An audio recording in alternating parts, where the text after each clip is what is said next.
Hello, I'm Nick Crawley and welcome to this Bible for Life ministry. And in this short video I'm giving an introduction to Matthew's Gospel. Matthew's Gospel is the first Gospel in the New Testament, and it has the very important role of bridging between the Old Testament and the New Testament.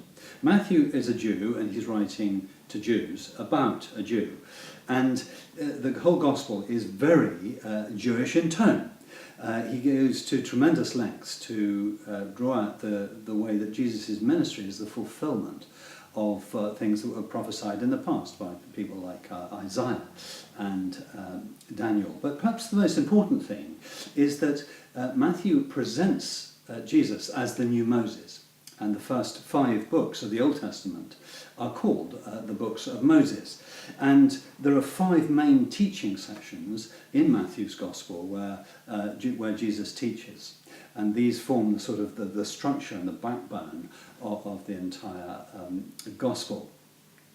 Jesus is the new Moses who comes down from the mount and teaches, just like Moses came from Mount Sinai and gave the law. And Jesus is presented as the king. He is the king of the Jews. He's the Messiah, the anointed servant king. And he actually chooses the title Son of Man. He actually seems to move away from Messiah as a title, partly because of the political baggage associated with that title. And he prefers to pick up on what Daniel described as the Son of Man coming with his kingdom. And Jesus comes as the king of the Jews, bringing in the kingdom of heaven. And you see this immediately in what Jesus teaches.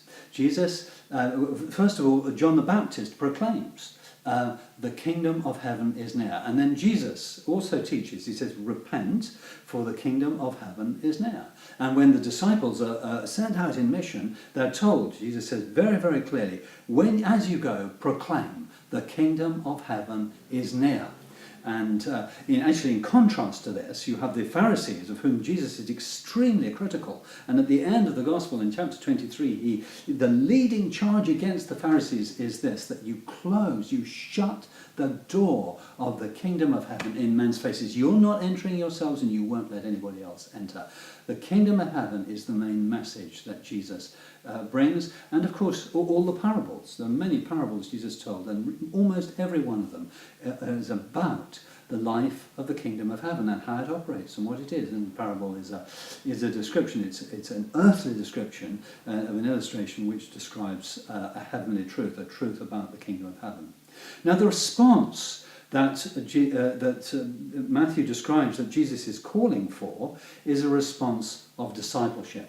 And 7 times in this gospel, Jesus calls individuals very specifically and says to them, follow me. And this is the call that we follow him. And the big word is discipleship. Discipleship is quite a complicated word for us today. We don't tend to speak like that. What we do use, and I think I prefer to use the word apprentice. We are apprentices of the King Jesus, in the kingdom of heaven. And it's actually our Father's kingdom. And we're apprentices, and we're learning the life of the kingdom. We're learning how the kingdom operates. We're learning how to live in the Spirit. All of this is what Jesus teaches. And of course, at the end of the gospel, the very last words are is sometimes referred to as the Great Commission. Go and make disciples of all nations. That's what we are called to do. And so perhaps we could just finish by just with a phrase that Jesus himself actually said at the end of the first and main block of teaching, which we call the Sermon on the Mount. Jesus being the new Moses, bringing in the message of the kingdom. And he ends by saying this, therefore, whoever hears these words of mine and puts them into practice is like a wise person who built his house upon a rock. And that's what this is about. It's a very practical gospel telling us about how to live the life of the kingdom as his apprentices. I think you'll really enjoy it. It's a wonderful gospel. And get right into it and enjoy it. It's fantastic fun.